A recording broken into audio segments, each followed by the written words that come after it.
তো খাবারে লবণ কম হলে আমি বলবো না? না বলবা না। শুনেছি ভালোবাসার মানুষ নাকি অন্ধ হয়, তুমি হতে পারো না? চুপ করে খেয়ে নাও।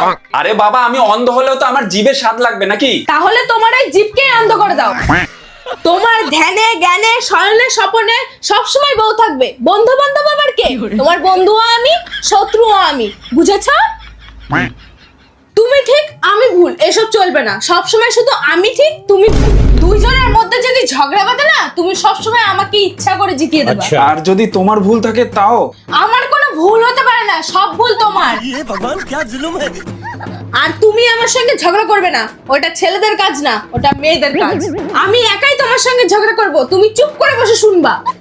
এই শোনো, তোমার জীবনে কোনো মেয়ে বন্ধু থাকতে পারবে না। কারণ বিবাহিত পুরুষদের কোনোদিনও মেয়ে বন্ধু থাকতে পারে না। এই তুমি কোন মুখে খালি হাতে বাড়ি আসছো? আসার সময় ফুচকা, মোমো, চাউমিন, আইসক্রিম এগুলো আনতে পারোনি? মনে থাকে যেন আর কোনোদিন খালি হাতে বাড়ি আসবা না। ওই, কেউ যদি তোমাকে জিজ্ঞাসা করে যে তুমি কি করো, তুমি কি বলবা? আমি আমার বউকে ভালোবাসি।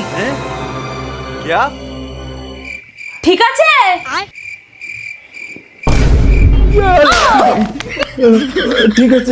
ঠিক আছে। তোমার কাছে এত জামা কাপড় আছে আর কেনা লাগবে না, এইসব কথা বলা যাবে না। আমি যখন তোমার কাছে কোনো জামা কিনতে চাইবো, তখন তোমাকে বুঝতে হবে ওই প্রোগ্রামে পড়ে যাওয়ার মতন আমার কাছে কোনো জামা নেই, বুঝেছো? मुझे चक्कर आने लगे।